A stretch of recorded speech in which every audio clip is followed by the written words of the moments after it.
should try to move India from services play to product platform technology, deep tech play. In organizations, none of us are managers.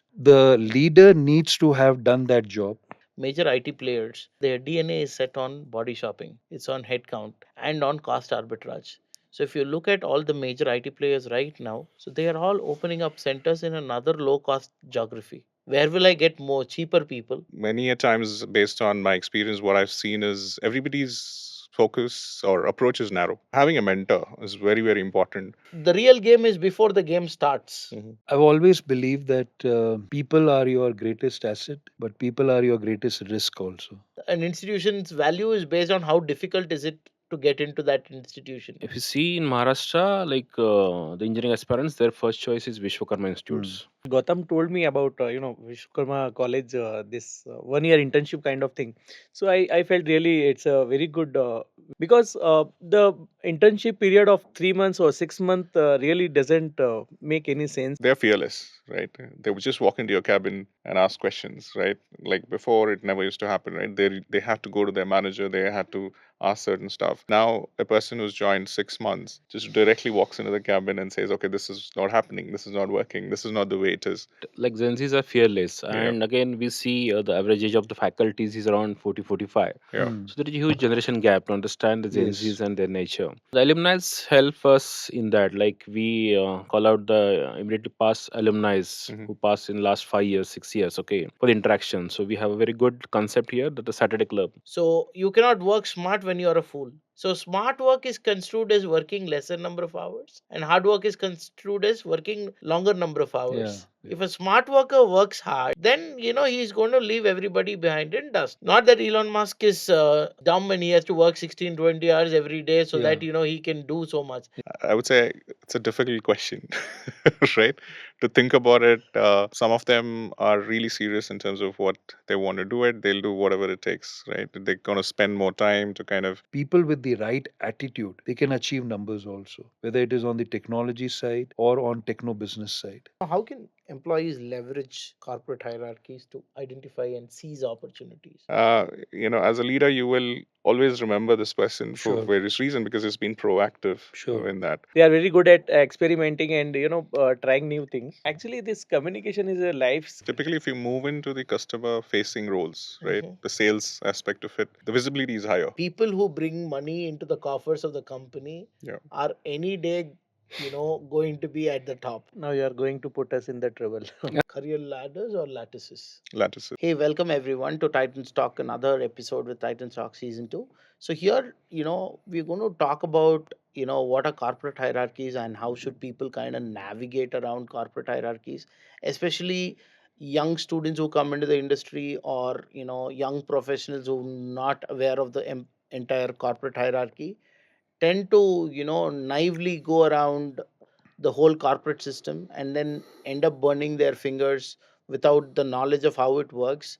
So that kind of impacts careers, and I have seen it happen for two or three of my friends directly in close quarters. So we wanted to have this episode first to understand why corporate hierarchies kind of exist, and then also around how do you navigate tactfully within the corporate hierarchy to get the best out of the corporate system, and also ensure that you don't cross certain demarcated lines. So today we have a panel of experts here who will kind of talk us and walk us through about the whole part. So I'll go with you first, Yeah. Sachit. Yeah. Yeah. So I come with around 24 years of experience. Um, so I started off in terms of quality domain, and last 18 years I've been running the staffing and recruitment industry. It's called Recruise India Consulting. Mhm. So we have three sectors. One is knowledge services, which deals with a lot of consulting, analytics, those kind of hiring, and technology, because you can't get away with technology. So it's been about 8 years in technology, but we focus on product based hiring because that's pretty difficult and niche. And the other area is the research, which we've started about 10 years back. So we started as a value add because a lot of companies wanted to scale, but they were doing a lot of mistakes in the sense they were learning through the hiring process. So then what we said, why don't we do a research to give you a skill set analysis, saying that okay, this is available in these areas in pan India, and which are the competitors, what are the cost, etc. And over a period of time, client wanted it more. Then we thought, then they were ready to pay. Then we started it as a service. So we have research as one of the service. We have knowledge services and technology as a service. We are offices in Bangalore, so we are about 70 odd people, and we have uh, people working across locations as well, thanks to work from home as well. Yeah, that's a brief about me. Got it. Rohit? Yeah, hi. Good morning, everybody. So, I have now 29 years of experience, built companies globally in the past. So, I was vice president with American Express Bank, and then I was vice president with what today is Genpact. It was called G Capital International Services. Then I was in London for 4 years, building a technology business of Hayes PLC Group as their managing director. So this was built from 20 million to 450 million US dollar revenue. It got valued at 1.5 billion US dollar. Hayes sold this business to R.R. Donnelly, and then with R.R. Donnelly was responsible for 630 million US dollar revenue, global business operations. Then was chief executive and board member of Macmillan Publishing Solutions Limited, where we were building technology for media clients. Then was president and board member of another technology company in US. Was in US for 4 years. This was called HOV Services. It was a company owned by Apollo Global Management, the investee company, and built this company from 40 million to 600 million US dollar revenue. We got valued at 1.8 billion US dollar when they sold their stake to Morgan Stanley Private Equity. Then I was senior advisor, CEO in residence with some of the US based private equity investment firms. So we were evaluating technology businesses globally to buy and build them. And then started Bert Labs in 2017. So Bert Labs now 8th year into our operations. This year we are targeting close to 500 crore revenue. Over the next 4 years to grow at 300% year on year and be a billion US dollar revenue company. Obviously, this is global by end of FY28. So what we do here is, in terms of the problem statement, we are focused on energy, net zero, CO2 emissions, and production. So largely focused on manufacturing across sectors: cement, chemical, specialty chemical, pharma, automobile, pharmaceuticals, automobile, then buildings like airports, hotels, hospitals. So focused on heating and cooling systems, which is a major energy guzzler, plus all the manufacturing process lines, which are major energy guzzlers. So this is completely research innovation focused. So that was one theme which is there from day one. So we have a suite of IoT devices, all designed software written by Bert Labs. Then there is a IoT powered wireless sensor network, again proprietary patented Bert Labs. Then there is a multi-tenant distributed computing platform, which is cloud agnostic. This is also entirely proprietary patented. Then we have our AI platform for prediction and for optimization. So we create operational digital twins for manufacturing and buildings, which does prediction and optimization. And this operational digital twin to our clients is presented in form of highly interactive, intuitive dashboards. So that's a front end. And then lastly, through reinforcement learning, which is a very powerful deep neural network, we do optimization. So we end up committing 30% on power, 20% fuel, 3% yield improvement, 25% reduction in plant maintenance cost, 0.5% reduction in raw material and consumable cost. So this is pure, infrastructure as a service play, software as a service play, and platform as a service play. So we don't obviously bill people to our clients. So that's a major shift which we have. So I'll be happy to talk more about it and also relate to the subject of this discussion, which is the relevance of hierarchy in an organization which is completely driven by research and innovation. Fantastic. Yeah, Nice thank you. to know that. Nice. So you're moving more towards the value driven model than a cost arbitrage model, right? Cost arbitrage is a antithesis to what we are doing. Got it. Yeah, so answering your question, absolutely value driven. So I'll be talk happy to talk more about it. Yeah. Absolutely. Great to Thank know you. that. Thanks. So Pankaj, Okay. So hey, good morning, everyone. And Good morning. yes, first of all, thanks Gautam for having me here today. About me, I am Pankaj, founder of 360 IT Private Limited. We are into customized software development, and we also do ERP implementation for the organizations. So, I'm having total 11 year of experience, including like I started my career with the working with Thomson Reuters. There, I worked as Java developer, and coming from technical background. Then, it's like we started from the custom app development, and then gradually we like I realized the problem of the business is they are using multiple tools to run their show because like they don't have right system in place, like they are using different tools for different departments, but they do not have one place where they can see the dashboards, and like for the bigger organizations they will be using ERP or you know this SAP, and but like small and medium industries will be using multiple tools. So then like our current focus is to helping the businesses with the technology. We work as techno functional for them, where we understand their business need, and work like implement the technology for them. Okay. So this is all about me. Yeah, thanks. yeah, Yeah, thank Vishwajit. you. Good morning, all. Yeah, hi. This is Vishwajit from Vishwakarma Institutes, Pune, Maharashtra. Uh, I'm working as a training and placement officer from last 9 years in VIT Pune, in a career services and placement cell. Uh, about Vishwakarma Group, Vishwakarma Group's VIT is a 40 years old engineering institute in Pune, Maharashtra. It's one of its kind, unique and innovative engineering institute who offers a modern engineering education in Maharashtra. We have a 40 years legacy, base of around 30,000 alumni. We have a good recruiters folio of 1,000 companies.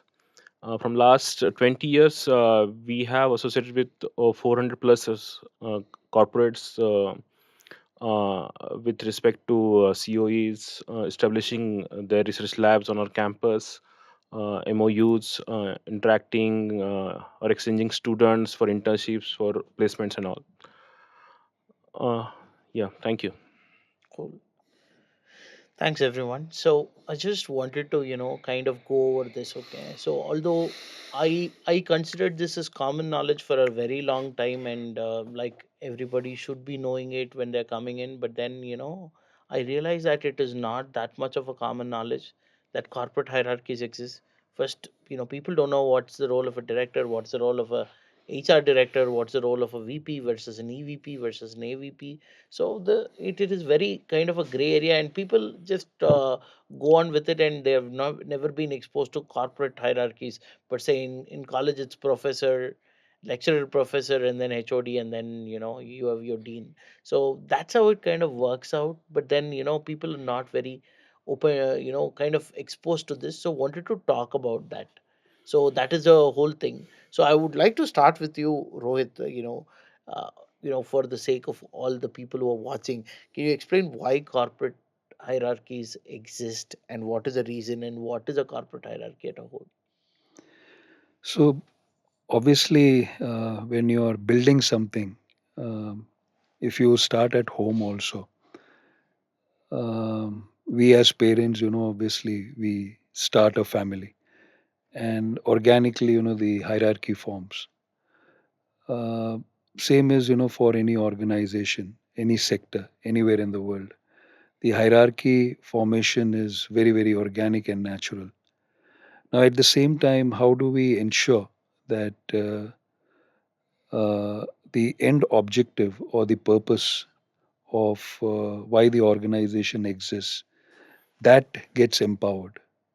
that gets fueled, that gets achieved. Hierarchy doesn't become a bottleneck, it becomes a facilitator. It catapults, Yeah. the growth and, achieving, the goals which the organization has. So that's very important, to establish when you have the hierarchy. So the relevance is there, but at the same time, it needs to be maneuvered in a way where it becomes a facilitator. So that's most important.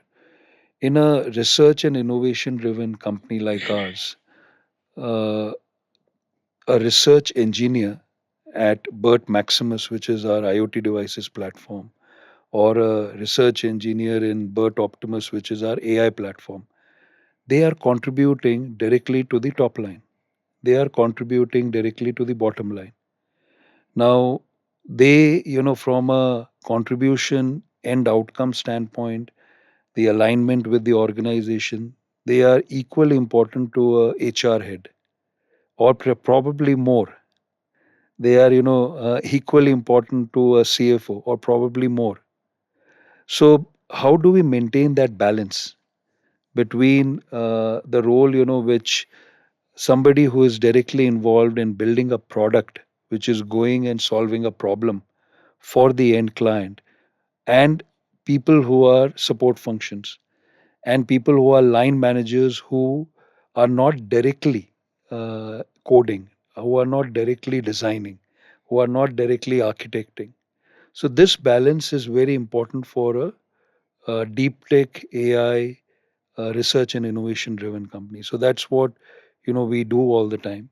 But at the same time, Gautam, as you rightly said in your opening remark, that people coming from college, so we are around 50 odd people currently, and this will grow to 3,000 plus people.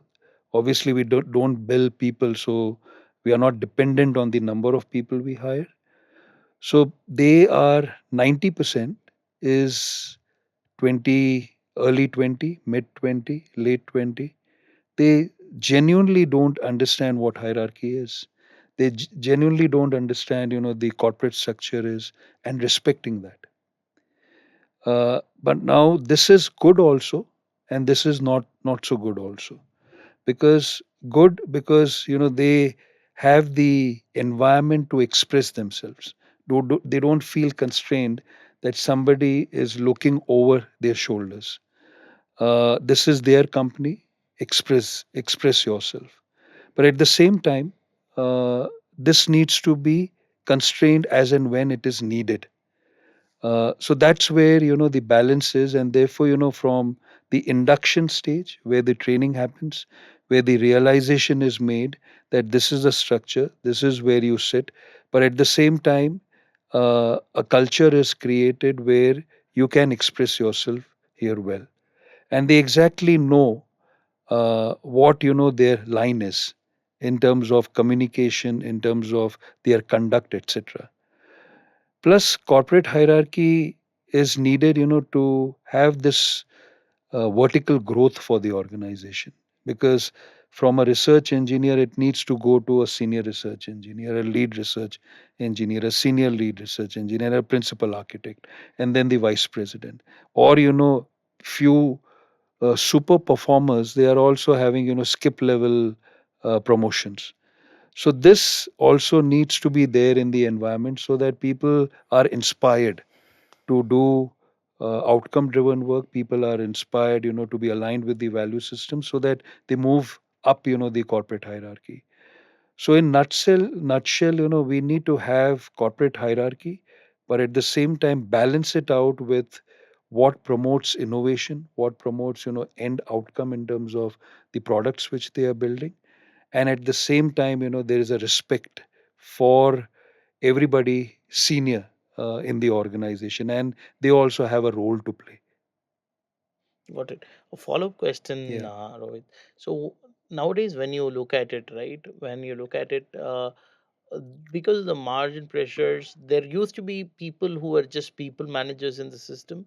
Nowadays, it is, the people managers who are not contributing directly to the top line are kind of, culled off. and then people who are actually doing some work, and managerial thing is an added responsibility to them. So how do you see the hierarchies evolving? Will there be requirement for people managers at mid level, but senior level of course yes, at mid level, or do you see that trend kind of coming back?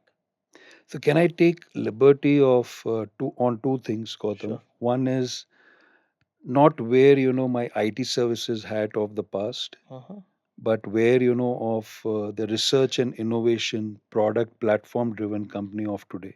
Got it. Sure. Now, why I want to take this liberty, because thought leaders like yourself and media personalities like yourself should try to move India from services play to product platform technology, deep tech play. Mhm. So that should be in our lexicon, everyday lexicon. We should consciously try.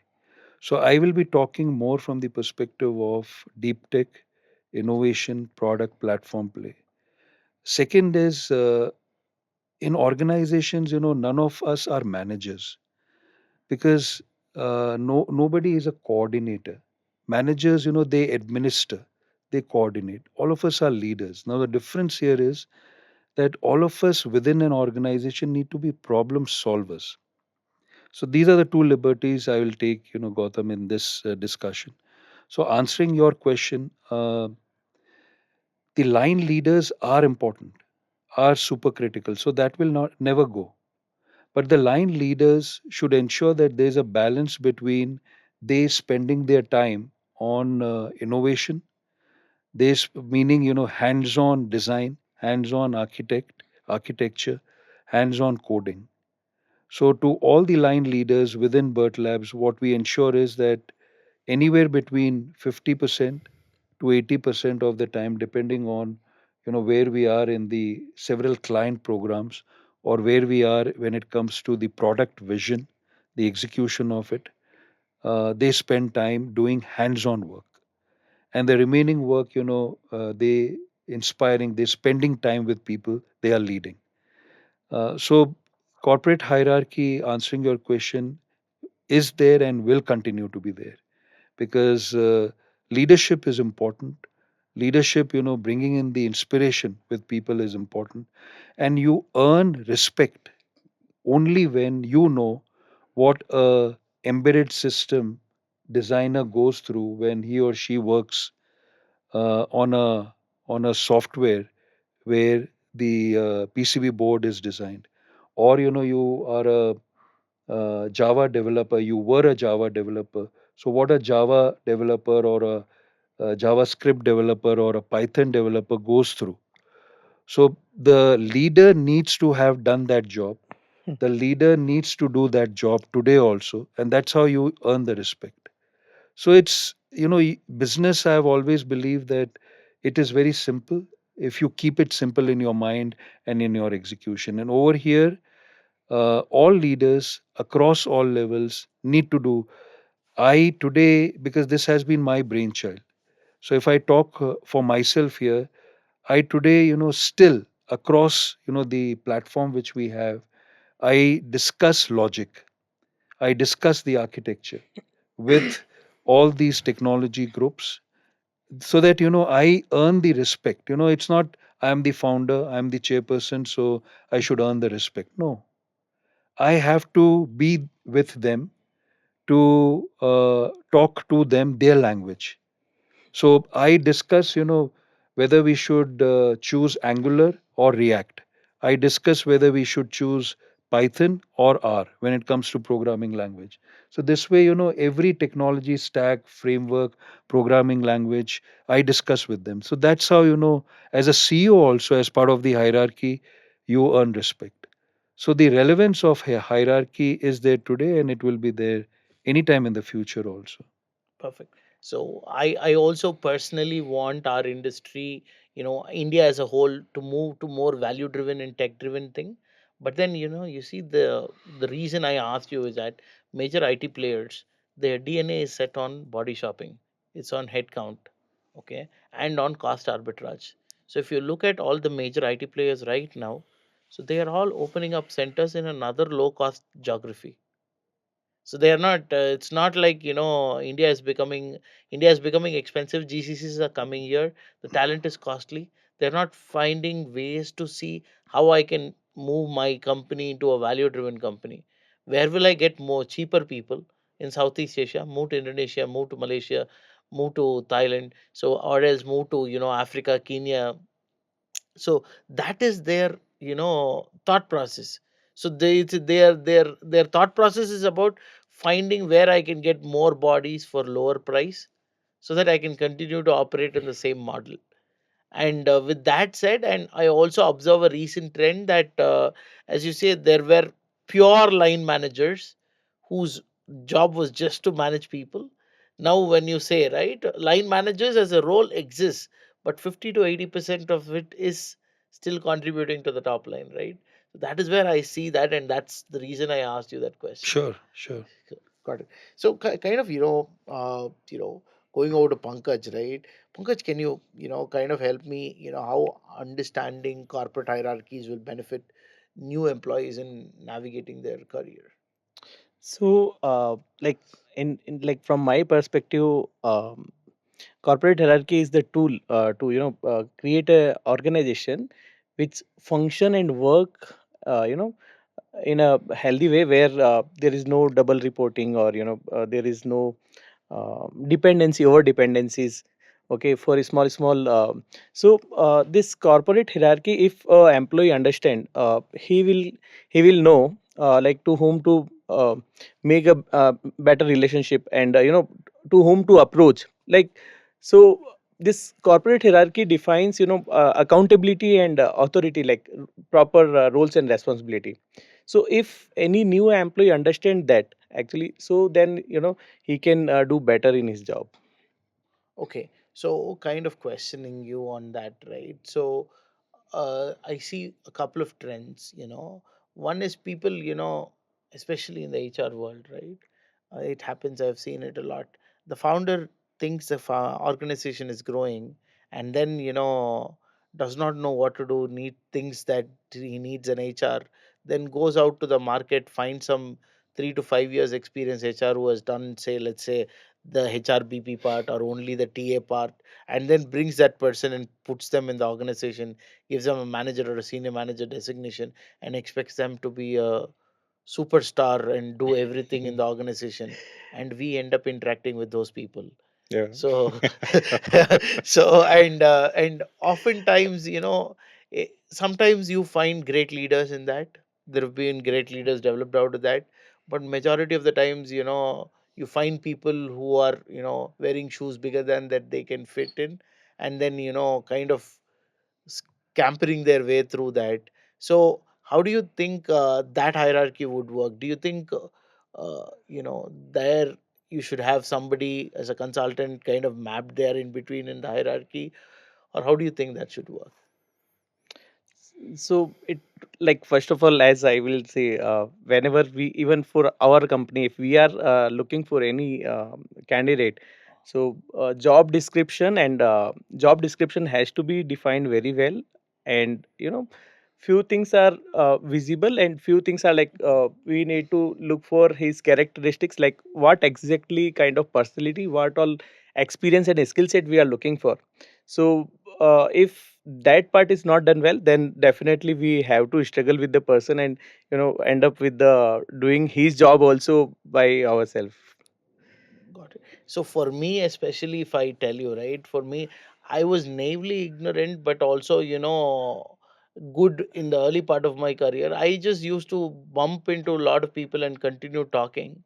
So I was talking to my senior manager within Music when I joined, and I had made decent friends with him Mm. because of that friendship that no, I would not say friendship. That relationship that I had built with my senior manager actually helped me get into sales, Yeah. because I was in delivery. I was a data scientist. Hmm. But then, that relationship I had built with the manager, I didn't know, he was a manager, he's powerful, this, that, and all. he talked well, I also talked well, and just we were getting along. And then I decided to move into sales. And Yeah. then, I go to the head of pre-sales. I go to the head of pre-sales, and I'm like, hey, I want to join into the sales team. What should I do? Then he makes me sit down, and then we have a conversation for 15 minutes. I am just talking like normal. I didn't know it was an interview. Okay. And then the next thing he does is that he picks up the phone. He's like, which team do you belong to? I'm like, I'm in Home Depot. Okay, Home Depot, Harsha. Okay, I'll call Harsha. So he then picks up the phone. He calls my senior manager and he's like, "Hey, do you know this guy Gautam? Yes, man. He just joined the team. Can I get him into the sales team? Hey, he just joined a couple of months back. What will he do in the sales team?" Yeah. Then, is he a good guy? Yeah, yeah, very energetic. That is enough for sales, and then done. Yeah. But that point, if I had not talked to my senior manager, Correct. I don't know whether I would have moved to sales or not, and I don't know the road not taken, what would have happened otherwise. Correct. But those things, kind of tend to be important. Yeah. But you making that relationship is important. And then one mistake one of my friend committed is also something that I'd like to discuss later. So coming to you, right, Sachit, I want to understand. So, you tell me what are the effective strategies for Yep. navigating corporate hierarchies to advance one's career. I just told you a Yeah. small sample, how it helped. I was naively doing it, not knowingly doing it. True. But then, Yeah. No, surely. I think it's really critical in this industry, right? To understand in terms of how do I grow for the next level. So one bit is the upskilling. I think that's something important, and building relationship, like you mentioned. Many a times, based on my experience, what I've seen is everybody's focus or approach is narrow, right? They just have their function. If it's product side of it, they're just focusing on that. If it's a sales, they're focusing only on sales. If it is consulting, they're focusing only on that. They're not interested in terms of what's happening other ways, right? Um, so career lattice, I think that's predominantly important. It's not about the ladder. Ladder is like step one, one, two, three, four. You just keep going up. Lattice is basically looking at other functions to grow. All right. What you have done in this case, maybe with or without your knowledge, you've kind of touched upon stuff. I mean, touched upon certain person, and then you build the relationship, and you got into that. But uh, making a plan, right? Ensuring that you network with the right person, understanding in terms of who's the key person within the organization. Having a mentor is very, very important. Uh, Building that network and maybe moving away from, not moving away, within the particular sector, you also want to learn other domain.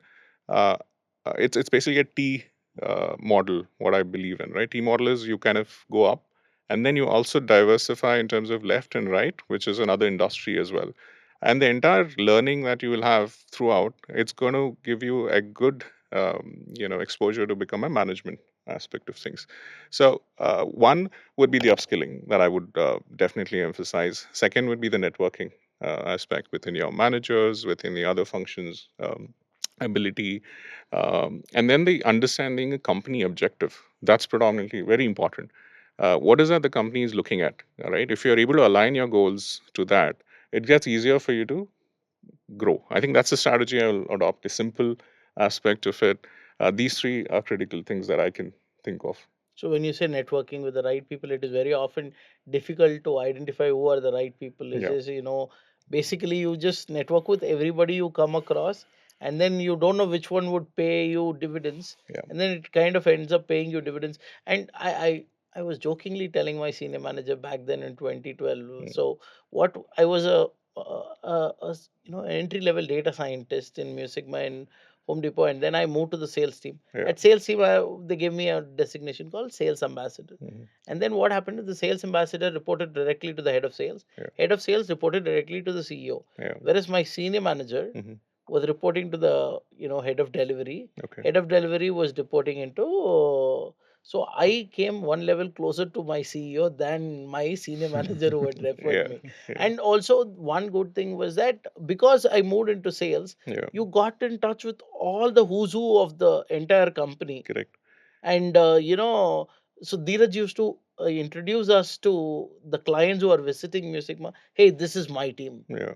This is my team. Well, the entire company is his company. Yeah. But then this is my team. So that moment felt good. And That I believe, if I did not know it, I just did it, and Yeah. habitually talking, it happened. But if somebody knows Yeah. what are the right people to network and what are the right people to build relationships with, Yeah. that will kind of help them advance their careers. Also, I see is that, in captives, right? Mhm. So the real game is before the game starts. Mhm. So there are some key strategic initiatives that you might be working on in your company, that you are having it as a brainchild right now. Yeah. The people who are on top of your mind will be the people who you'll handpick for the experimentative project. And usually, more often than not, these experimentative projects is where explosive growth happens for somebody's Yeah. career. And that happens only when you are known. True. So attention is the only commodity that is priced more than money today. Correct. So that attention is only when you know who to network with. Yeah. And how do you build relationships, not with an intent that I'm going to get something out of you, Yeah.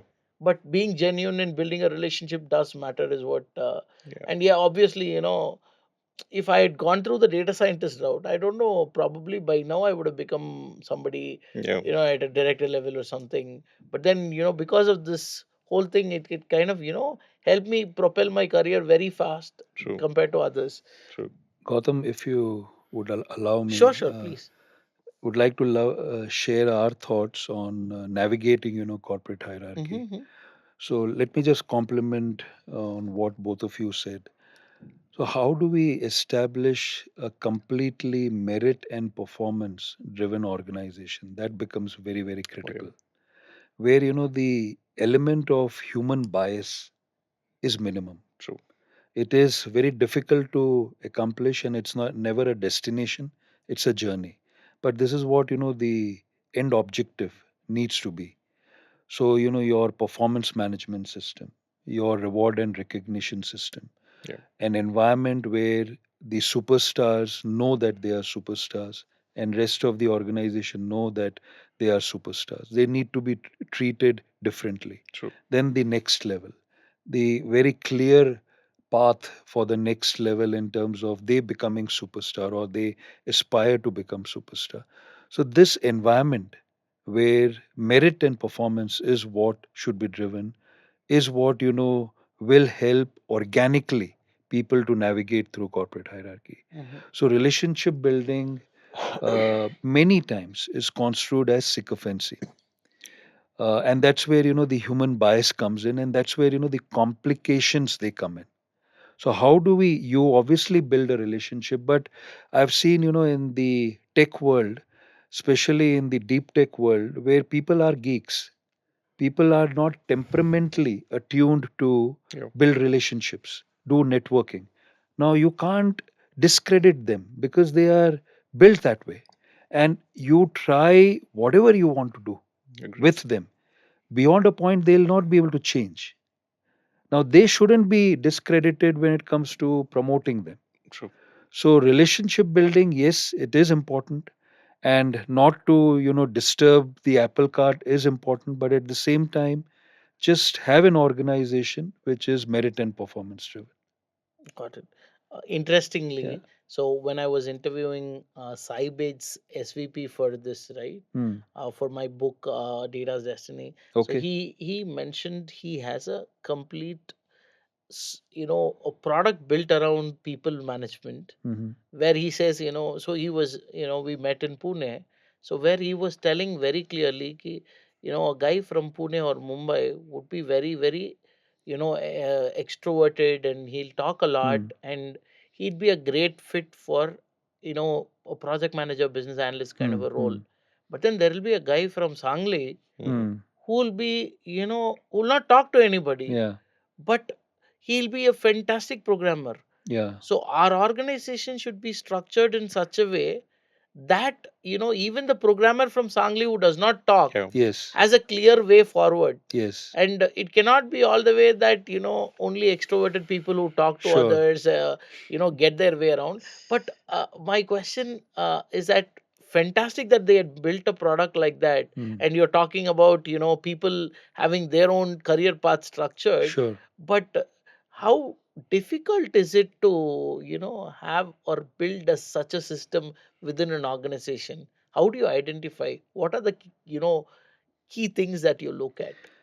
Uh, I've always believed that people are your greatest asset, Hmm. but people are your greatest risk also. And Hmm. especially, when we are building Bert Labs, where we are hiring people from IITs, we are hiring people from BITS. These are the two colleges we are hiring people from. The sense of entitlement is too an infinite times too high. Yeah. So that's where it starts when it comes to hiring people, and then how do we create a culture that culture totally diminishes the sense of entitlement? Because passing through IIT, yes, they have done job, they have done well as a student, but that necessarily doesn't infer that they'll do well when it Yeah. comes In to the corporate corporate. life. So that's where it starts. And in terms of building entirely a merit and performance driven organization, that needs to be process driven. Process meaning I have an employment agreement. That employment agreement should have very clearly outlined KPIs, and those KPIs need to be number driven.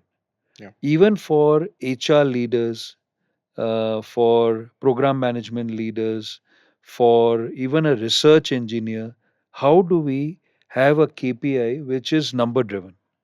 Meaning, how many patents a particular research engineer has filed, how many patents have been granted. So there is always a connection, between what they do in terms of research, innovation, development, and number. So that the uh, dependency on something which is abstract is minimum. Dependency on something which is qualitative is minimum. It is mostly number driven. So that's how you avoid any kind of biases. Then we have a culture within the organization where every leader has to observe and make inferences. So an Excel sheet is maintained, and that document has names of all the members of that team. And what we tell all the leaders is that you just observe and infer. You don't make your judgment. You don't form an opinion. Now, if somebody has come late today, you just put the date and came in late. That's it. Similarly, all the observation, you just have it with you, so that when you sit down, and you can't have annual reviews in a high growth environment or a super high growth environment. Annual is too long. Yeah. Too So late. you need to have quarterly reviews. So when you are doing quarterly reviews, you have that track record where you have observed and you have drawn inferences. So it's all there in front of you. And that's how you ensure that your own bias doesn't come in. How many times he has came to you and been very good to you in terms of networking? That's not important. What is important is alignment with value systems in terms of his conduct behavior with a corporate etiquette requires in terms of his deliverables on what he is building or she is building. So that is what you're observing, and it's there documented. So you're not relying on your memory, you're not relying on your judgments, etc. So that's how in terms of process and systems in place, and everybody adhering to it ensures that this is maintained. It is difficult in terms of this being practiced consistently, but it needs to be done. So quickly, this is off the guard. Yeah. So everybody, including most of the business leaders, believe that the best talent is in, say, IIT bits and all of that, and then all of them go to hire there. But then, let's say, for example, the best of the IIT and bits talent usually, because these companies that go there for the first time are usually categorized as category C employer, and usually don't get the best of the talent. What they end up doing is, for a programming role, they end up hiring a chemical engineer or a civil engineer, and then they end up doing this. So I wanted to understand, how do you attract the best talent from IIT's bits, and how do you, because the bottom pool of IIT and bits generally tend to be more entitled than the top pool. Top. So that is a common this thing. So how do you get the best talent from IIT bits, and how do you navigate through this whole maze? So there are two factors here. One is Vishwajit, you obviously head an institution which is not an IIT, which is not a BITS. Uh, at Bert Labs, even though we hire most of them from, then these are campus hires, but the lateral hires are not necessarily from IIT, not from BITS. Now, there is a gentleman in our team who heads Bert Maximus, our IoT devices platform. His undergraduation, his post graduation hasn't been from any of the premium institution, but he is one of the best performers. And this way, there are quite a few other examples also. So this is point number one. Point number two, and again, I would not like to talk on behalf of IT services because I would consciously make decision on every single platform Hmm. to move away from the services conversation because it's going on for last 30 years. We need to come out of it. So in our case, it is best of talent which comes to us. Why? Because what we are building, if I could take that liberty, no other company in the world is building. And I can vouch for it because we do a lot of prior art searches Hmm.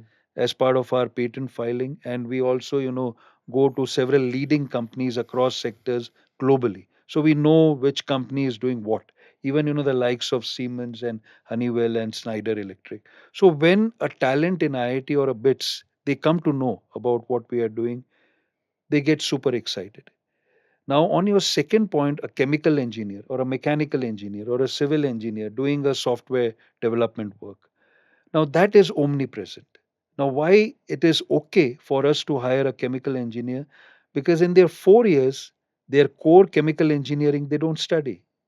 They just attend classes to the minimum attendance which is required, but by the side they end up doing Java development, Python development, Hmm. JavaScript development, etc., or C++. So that's what they end up doing. So as long as you in your interview process, in your recruitment process, we conduct tests and we find them adept at programming, at logical thinking, we hire them. So there are a lot of chemical engineers, a lot of mechanical engineers, civil engineers who do software development. So that's how it is. It's sad, but that's how it is because the civil engineers, they don't take up the core civil engineering work. Chemical engineers, even though in our space, chemical engineers are required, mechanical engineers are required for the work which we do. But, generally speaking, in the industry, they don't end up doing, their core work.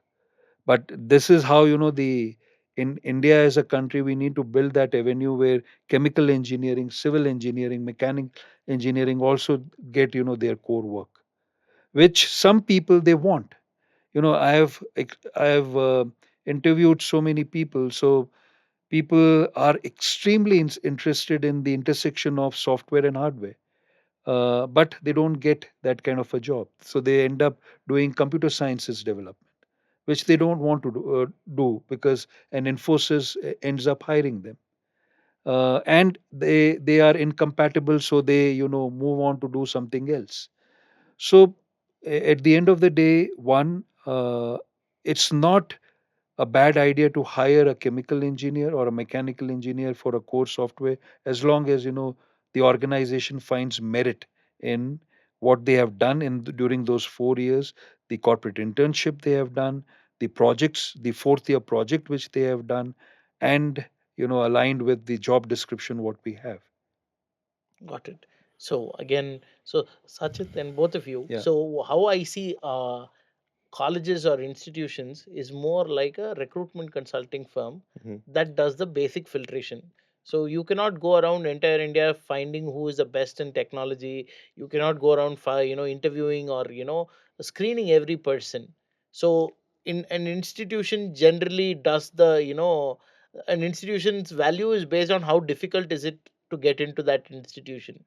So in that case, getting into a bits in computer science is much much much harder than getting into it through civil or chemical. Hmm. So as a student who is kind of choosing the colleges, so let's assume he wants to do comsci and then he doesn't get it in bits, then what he does is, for comsci he goes to a tier 2 college which is not bits. In that case, would it be wiser if he is, picking some course within bits only, so that he gets access to this larger pool of company and then upskills himself on com science? Or should he go to another college and learn com science fully? How do I'm just curious. Okay, this could be a very big question when student is deciding on his, which college to join, right? Sure. Sachin? Yeah, for me, I would look at in terms of what is the specialization that he wants to get into. There are two things, right? One of them, they want to get into an institute, doesn't matter what it is, right? And then they make their way around. Maybe they don't specialize in the computer side of it, but they get into chemical, and then later they do certain courses within or outside. But they want that tag to be there because they see a value from there, because of the campuses, hiring that happens out of those campuses. Some of them are very particular. They say that, okay, if I'm kind of want to choose AI, or if I want to do data science, or a certain specialization, these are the colleges that I want. Doesn't matter what it is, right? It if it is not BITS, if it's not IIT, if it's any other college, but they like get into the details about the specialization, the subjects involved in it. They kind of go around talking to the seniors who already passed out, and they see their projections, career projections, and then based on that they decide. So I think you need to be smarter on kind of identifying what is that you want, either from the tag or specialization from that particular subject. As I said, it might be data science or anything that you want to do. Oh, Sachin, you are bang on. Yeah, I'll just add to sure. this, and in fact, I'll echo this. So we have found, Gautam, both kind of students. So one set of students who go for the tag, who go for an IIT, a BITS. The other kind of students, who are more focused. They are very clear. Yeah, We want to do electronics. They are very passionate about electronics. You would like to add more. Where and this is, their passion starts from 10th standard, from ninth standard. In terms of their fondness for electronics, and it sustains throughout. So if they don't get into IIT, it's absolutely okay, to get into an IIT, yes, but electronics is their focus. And then there's a third category, what we have seen, that they get into institute of their choice, they get into an IIT. First year they perform, even if they have taken civil, but first year they perform, they score high on CGPA, and second year they get the option for their favorite engineering. true. So this is also the kind of students which we have seen. Fourth kind of student is, as you rightly said, Sachin, during those 4 years they navigate. There are electives, they have the option of choosing their electives. So if a chemical engineer uh, core he or she doesn't want to stick to, he or she chooses electives which are more on computer sciences, because that's what is their passion. So these are the four kind of students we come across, and it's absolutely fine. But what I personally drive, is engineering skills are very, very important. So if somebody comes and takes my advice, so it will be that please opt for engineering skill where you have the passion Yeah, rather than the institute. But then we have an ecosystem here in India where there is so much of yeah, hawa, if I use this word, on IITs. It's too much, and it's unhealthy. So that's why the pressure of getting into an IIT, which is a totally different subject, yeah, is so high that the student is misguided. I'm using this word because he or she has great passion for something, yeah. but opts out from that passion. Just Why? because of Because that. there's a pressure of getting into an IIT, and he has scored well in terms of the JEE preparation and the exam which he wrote. Got it. Got it. Coming back to you, Vishwajit, from an academic perspective, right? How can educational institutions prepare these students to better navigate the corporate hierarchy? Okay, so well, I'll pick a point from Rohit. Like you mentioned, in India, all students are aspiring to get into the IIT and NITs. Okay, so if you see in Maharashtra, the engineering aspirants, their first choice is Vishwakarma Hmm. Institutes. So every year we have a highest cutoffs in Pune, Maharashtra, Sure. and through that we get very good students for our different branches. Sure. And the other point you mentioned, some students wants to do something in electronics, something in chemical engineering. So we have a different approach. Being an autonomous institute, so we have a freedom to design our own curriculum and our own exam system. Sure. So we have an interdisciplinary approach. So the chemical students learns the programming, mechanical students also learns the programming. Sure. Even electronic students, they can go to IT, to the semiconductor industry. So the students have that freedom, Sure. and we have a industry selective thing in our curriculum. So we have our partner companies, so they float their industry elective to the different branches here, Sure. for mechanical, for civil, for computer science, for IT, for EIDS. And again, students do their own specialization as per their choice. Plus, so we have a 6 months internship thing in our curriculum. Sure. Through that, they get into the different industry, get a corporate experience, Mhm. and I think that's the first stage of learning corporate hierarchy for Vishwakarma students. But apart from that, we have very good hackathon culture. We have very good club culture. Sure. So in hackathons, they interact with the other college students. They go to the corporate office for the finale, Sure. and they learn about the corporate culture. The good thing about the Vishwakarma group is a very good club culture that we have. We have around 70 clubs, and every student becomes the member of some or other clubs. So Sure. there are social clubs, there are clubs for technology, there are clubs for co-curricular, extracurricular activities. So eventually, first year they become a volunteer of any club. Sure. Second year they get membership of the club, and third year they compete for the positions. So like every club have their own code of conduct, their own hierarchy. Like they appoint their president, vice president, Sure. the ladies representative. Then they will have the head of technology, head of documentation, Hmm. head of marketing. Hmm. Okay, and students compete for that. So as per their skill sets, they get a position there. Hmm. Mhm. So I think that's the first learning for them to understand the corporate hierarchy, how Sure. it works Yeah. actually. And I think the internship makes a huge difference to understand the corporate culture, corporate hierarchy there. Okay. So when students go to some corporate to do their internships, okay, so like they taught on the company work culture, Mhm. how the hierarchy works, how the reporting happens. So in college we use the different media, we use ERP for the communication, but if they go when they go to the corporate, they learn new things like meetings on the teams, Hmm. okay, then the different reporting methodologies, culture as per the company culture.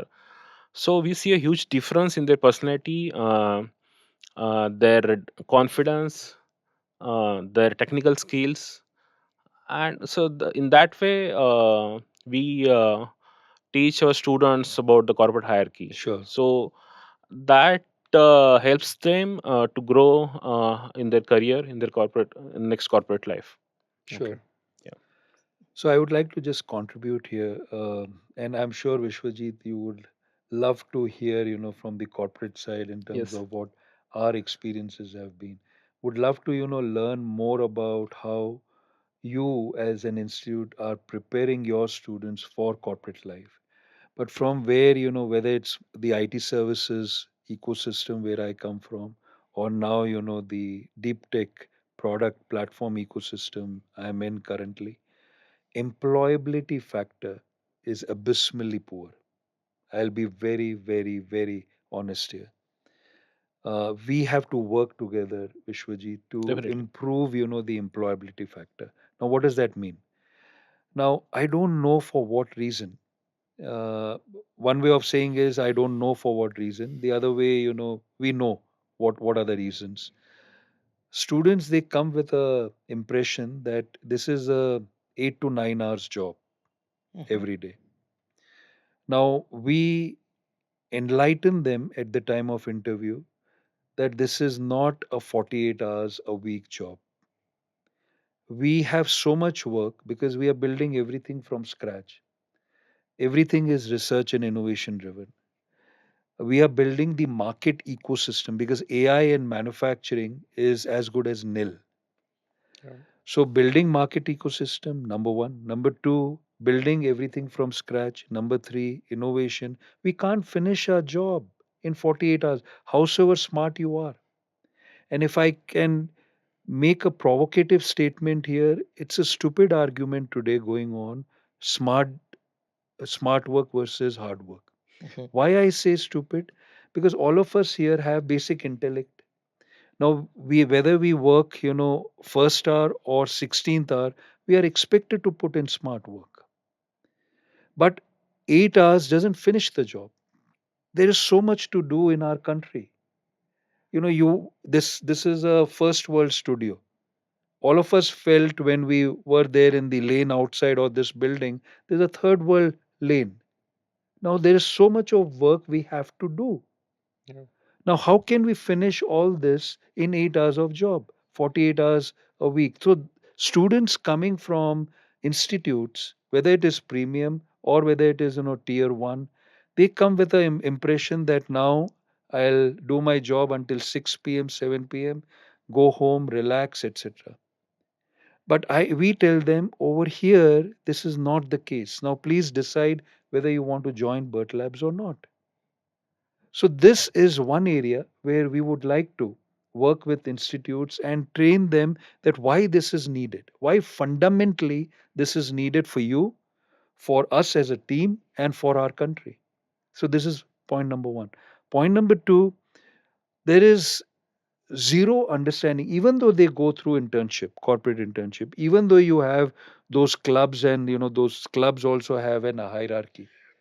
But that training is, from your side, you are providing the training. From the institute side, the training is being provided and students they learn. But are they viewing it from the perspective that I am learning this to become part of the corporate world? Probably no. Because in the corporate world, when they come very, very raw. They don't understand how to write an email. They don't understand how to communicate with a senior. All that, as fundamental as that, needs to be given a training on. And we have a formal classroom training, and then we have the on the job training which every leaders have to give.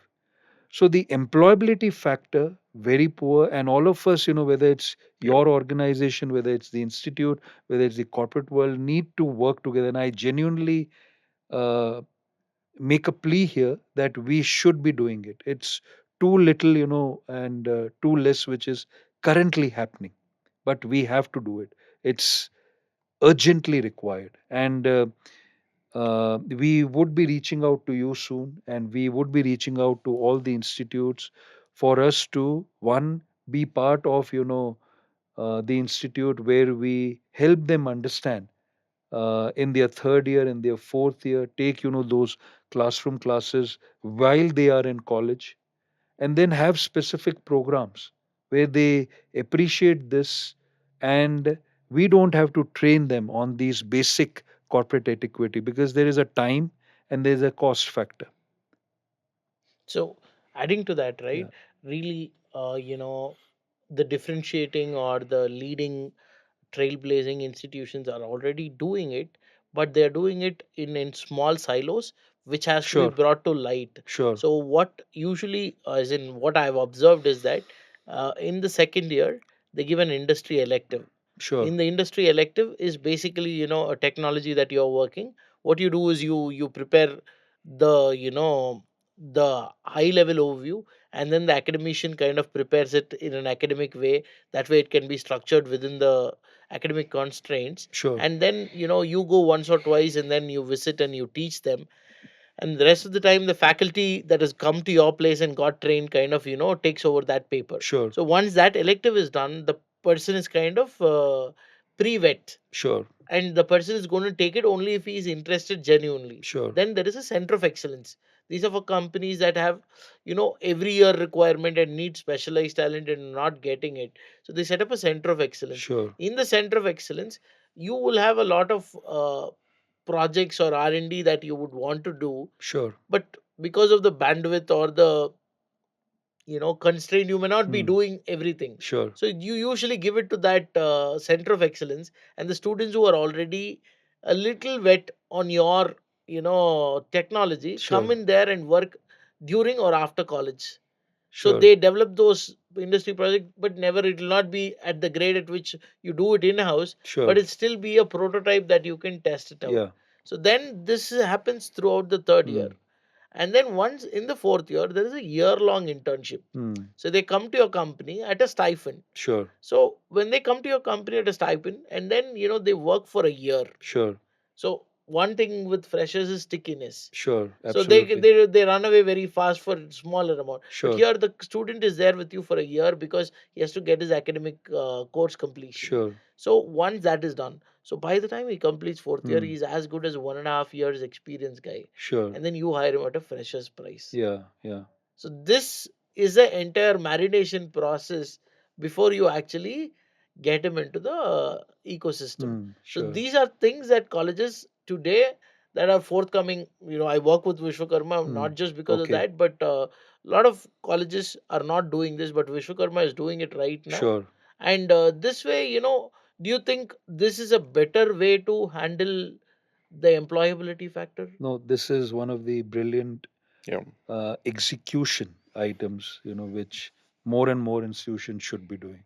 Yes, absolutely, yes. Yeah. Yeah, Sachit, what is typically, your take? so what I've seen is like the tenure at which somebody joins an organization.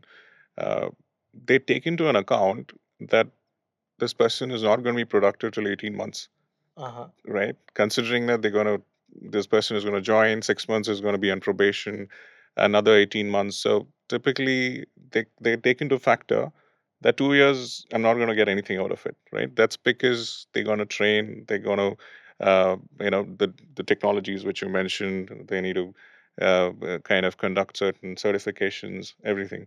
But if this method is adopted, nothing like it, right? Because they already have got somebody who's gone through the grind, and the time period can be reduced. Even if it's reduced between 8 months or 9 months, nothing like it. At the moment, I would say it's about 2 years timeline. They don't expect at all, right? I know in terms of culture aspects of it, in terms of certain behavioral aspect, if things are not aligned, they don't, belong in that company. But that has to be reduced for sure in terms of the timeline, in terms of how fast they're going to get productive, get into the system, and start start creating value. Pankaj, Yeah. wanted to, Yeah. ask you. Good. So I'll ask you the question there. So especially, in your scenario, right? When you get talent and then you make them employable, right? So you invest a lot of time and Yeah. effort. How would this kind of a program help an organization like you? And what is your thought on this kind of a? Yes. So when Gautam told me about Vishwakarma College, this 1 year internship kind of thing, so I felt really it's a very good way of because the internship period of 3 months or 6 months really doesn't make any sense when because initially we have to give them time for their mistakes and it takes time to nurture the candidate, and by the time of internship completion they will be running or they will be leaving the organization. So it is uh, like it is like we become a training institute for the candidates. So it's really a very nice way, or and I'm looking forward to connect with the Vishwakarma. Sure. Yes. Fantastic. So you know, I just got lost where we were. I'll share, one complimentary thought on Sure. this subject. Uh, 20 years back, Yeah. for all of us, we very seamlessly aligned with what the requirement of the organization is. Like, I'll give you one example. When I was with GE, 9/11 happened. I joined GE towards the end of 99, and 2001, 9/11 happened. Mhm. All the work which Jekis used to do in US, that load came to this part of the world. So we literally ended up working 16, 18 hours every day for around 9 months or so. Wow. Now, for us, it was very seamless. But today, inspiring people in their early 20s, mid 20s to walk, run that extra mile is the most challenging part. It doesn't come seamlessly to them. There is a client waiting for the product to be delivered on Monday, asking them to work on a Saturday and Sunday. They will send you email highlighting all the laws Yeah. in Karnataka that this is, slavery. There are comments all over Glassdoor, Ambition Box, Yeah. and Google review that this is slavery, this is abuse, etc. So this is something which we have to work together to correct the course, because, as I said, this is fundamentally needed for them, for all of us together, where uh, we need to come out of the services mindset. We need to get into innovation mindset, product building mindset, world class products from India for the world, creating institutions. How many institutions other than IT sector, where we are very proud of Cognizant, Infosys, Wipro, TCS, great institutions being built, but in different spheres of life, institution building. The best way to contribute towards nation, institution building. For us to do that, we have to run that extra mile.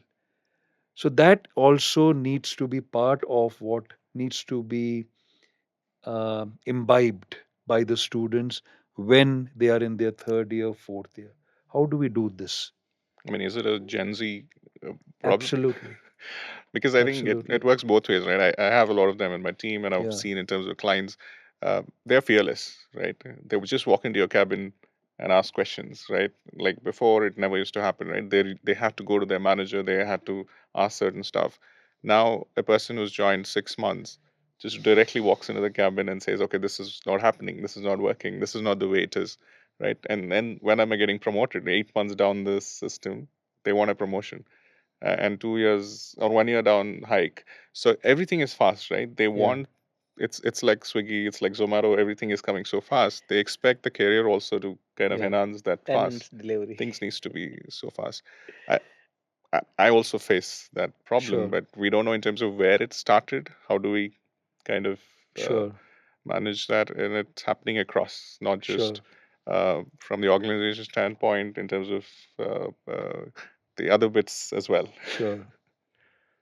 Yeah, you're right. Like Gen Zs are fearless. Yeah, And again, we see the average age of the faculties is around 40, 45. yeah. Hmm. So there is a huge generation gap to understand the Gen Yes. Zs and their nature.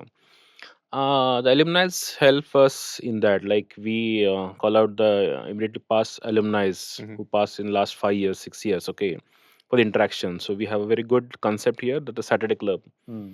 And then we have a coffee connect alumni sessions. Hmm. Sure. So where we invite the alumni working in some corporate, okay, and they come and it's informal discussion like today we are doing.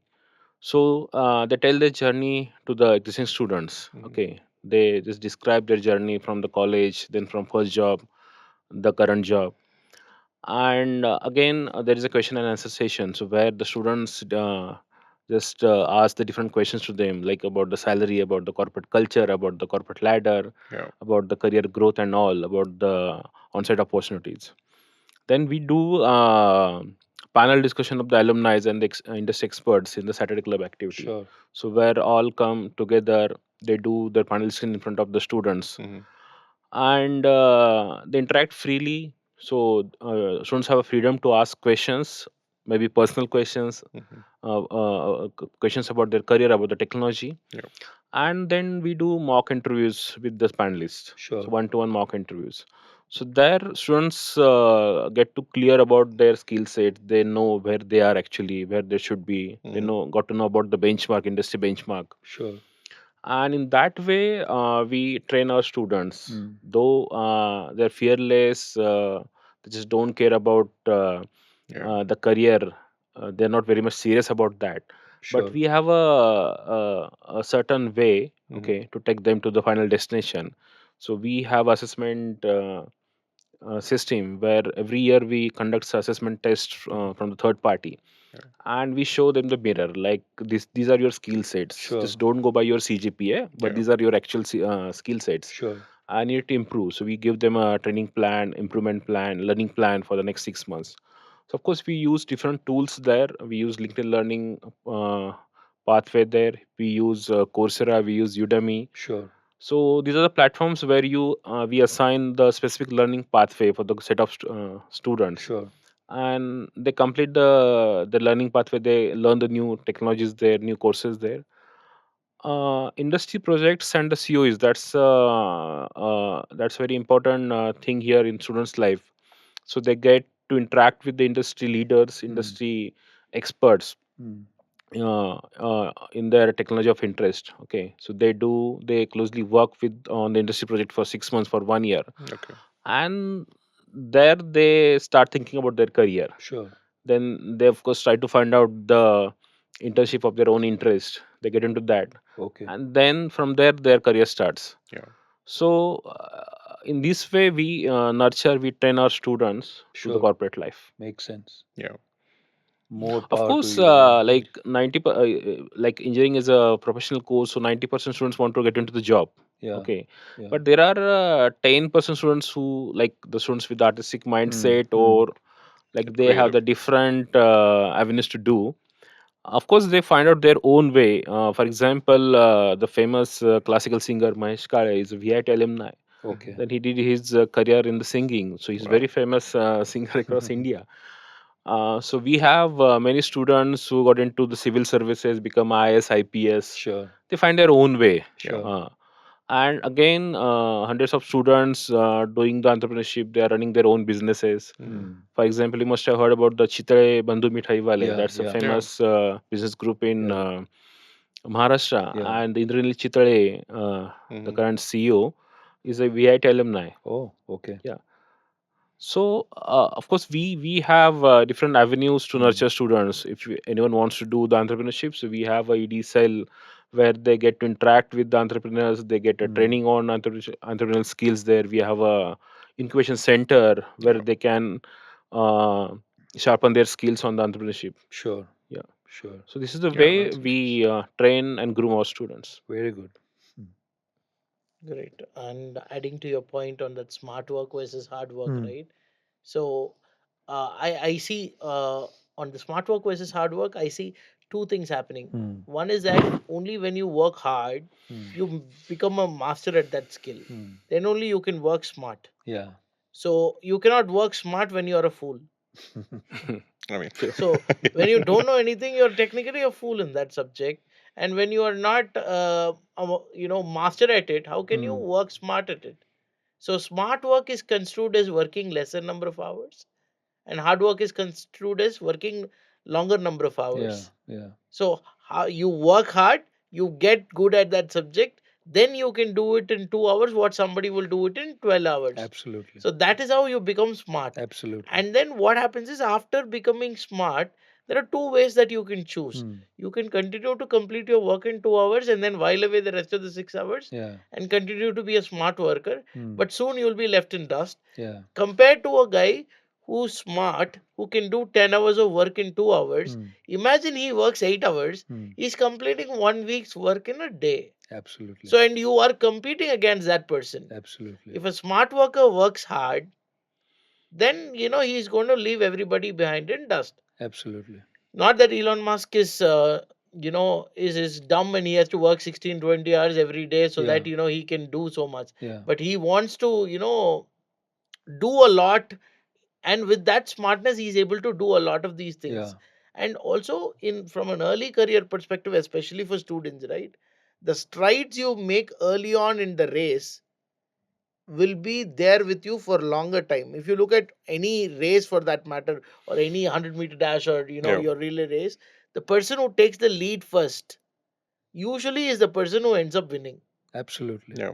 And how do you take that lead? First is by outworking everyone in the early part of your career. Absolutely. So if you outwork everyone, you're learning more than what everybody else does. Absolutely. And once you get ahead, then you stay ahead. Absolutely. Because what happens is the compounding effect for the first 3 years stays with you. No matter after that how much hard another person at 3 years works, he cannot even reach you. Yeah. So that is my perspective, and I also advocate, working hard, working longer. But then, the society, there is like 80% of them don't want to. India is Hmm. not a third world country anymore ki roti kapda makan ke liye kaam karega. That is Yeah. gone. Yeah. It's all Hmm. about So comfort. now it's about comfort Yeah. and what they want to do. Hmm. And there are a lot of avenues for them to explore outside of work as well, Hmm. in terms of travel, food, and experiences, Hmm. which were not that much available, probably back then when you started. Hmm. Now there are a lot more avenues, and there are people who want to be known for their work, and there are people who want to work just because they want to keep the lights on. Yeah. So how do what would be your advice for people who want to just keep the lights on Mm. versus people who want to be known by their work? I think it's the passion, right? In terms of what is that I want to do. I mean, it's a I would say it's a difficult question, right? To think about it. Some of them are really serious in terms of what they want to do. It they'll do whatever it takes, right? They're going to spend more time to kind of within the organization. It's not about 8 hours a day. Uh, uh, there's certain expectations which are like really really limited. Versus somebody who's like aspirational, who wants to achieve certain aspects of things, then it's different. So I think it's about identifying what is that aspirations in that, and then going for it. We kind of blanket roll all these people into one category, saying that everybody should work. Not everybody is aspiring to run a company, or not everybody is aspiring to become an Elon Musk or something. Yeah, There are a lot of, as in, if you look at the mu and plus or minus 2 sigma, if you look at the majority of the population, they want a life where they can do a lot of other things and work, not necessarily only work. I'm not, I would like, I work 16 hours a day, but then I cannot expect everybody else to work 16 hours a day. So, what would be your advice, especially for like people who want to work and have a life versus people who want to have work as their life and known by their work and create an identity for themselves through the work? No, you are absolutely correct. Both kinds of people are there, and it needs to be respected, because what we are seeing is there are students, or there are young engineers Mhm. or young professionals who join us. Uh, for them, work is work, and then there's life after work. yeah, they're very clear. Yeah, very clear. Second, where work is passion. So when work becomes passion, it's your love. Mhm. We ensure, and we are very, very transparent that in Bert Labs ecosystem, it's the latter category which will be a good fit, for a very fundamental reason, that we are not doing plain vanilla stuff. We are doing something which the world hasn't seen. Today, when we do prior art searches, Mhm. we don't come across operational digital twin in caustic chlorine, in pyro process. There isn't an edge computing device where computationally heavy AI models can be trained at the device end itself. It's not just the inferences. Intel and Cisco has edge computing device where the final AI model sits on the edge and inferences can be drawn. Bert Titan and Bert Aksh can draw inferences as well as real time automated manner the AI models get trained. So very close to where the equipment is. So the point I'm making here is that this is being built from scratch, which has never been built. So in a environment like this, only those people for whom work is love, work is passion, they would be a good fit. People where work for 8 hours, 9 hours, go and do other job is not a good fit. So it depends on which organization, which sector you're joining. There are obviously, organizations and sectors where the first category, Yeah, where we definitely. work for some time, we earn our salary, and then there's a life after that. So students need to be, and people who are walking into the corporate life, they need to be very clear about this, and the corporates also need to be very clear about this. Yeah, Having said that, as you very rightly said, Gautam, that I don't know the percentage, but yes, majority of them, for them, work is work. And that's the challenge, for our hires, where we hardly find people, where work is passion. They, for somebody like me, when I am away for a vacation, I am yearning to go back to work because work is love. yeah, Making impact is love, as you rightly said. That it's about, because at the end of the day, all of us will be remembered for the impact which we have made. This is one thing which stays with you, and that's what we advise. You asked a question, what we advise the students, because when they were students, they thought about best. Their parents thought about best. How? Because they wanted to go to VIT, they wanted to go to IIT, a bits. Why not continue with the same mindset when they join the corporate world? So in our ecosystem, within a year, there are 2 3 promotions. There are several examples. Within a year there are 2 3 promotions. Why? Because we are growing at that pace. So people for whom learnability quotient is very high, those people they survive very very well and do very well. People whose learnability quotient is very low, they either they leave us or we ask them to leave. There's no other option. uh, so the advice is that focus on learning and growth, because you're just starting your career. Everything else in terms of leisure, it will come your way. You don't have to go for it, it will come your way. Like, I would have ended up traveling 70 odd countries. Now this, I didn't go for it. It happened through the work which I had put in, where I also ended up taking up leisure time to myself. So that's the advice to all of them who join us. So, if I were to, oversimplify these Yeah. things, okay, I'm just making it easy for Hmm. the student watching. Ki, what should I do? yeah, Hmm. So, if I were to oversimplify things, if a student is joining a company, irrespective of its size, more or less like a startup culture, like say, usually startup culture dies off when you cross 1,000. hmm, So any company that is less than 1,000, a student should join in a company which is less than 1,000 only if he's willing to roll up his sleeves and work his ass off. Or else, on the other side, if a student wants a more relaxed kind of life, he should probably go into a bigger corporate setting where things are much more streamlined and much more organized, where the roles are defined clearly. So is that a fair enough assumption to make? Can I just request Gautam, and through you, all of us who's listening to this, can we get away, with this concept of startup culture? There's nothing like startup culture. Mhm. A company in 1 year of operations, company's 10th year or 50th year operation, it's a company where the basics of running a company should be the same. And that's what we should teach students, because there is so much of halla gulla around so-called startup culture that they find that this is a new animal. It's not. It shouldn't be. Why? Because the basics are product market fit, basics are revenues and profits, basics are client servicing, basics are learnability and growth for students. Nothing changes. The only thing is that a company which is into 50th year of operations is probably growing at 10%, 15%. A company which is first year into, second year into operation, third year into operations, obviously aspires to grow at few 100%. Only then it makes sense for an early stage ecosystem. Infosys growing from in the 90s, and then after liberalization, Infosys growing, and then 2001, Infosys growing. All of us know the stats. yeah, Now the same is with an early stage company today.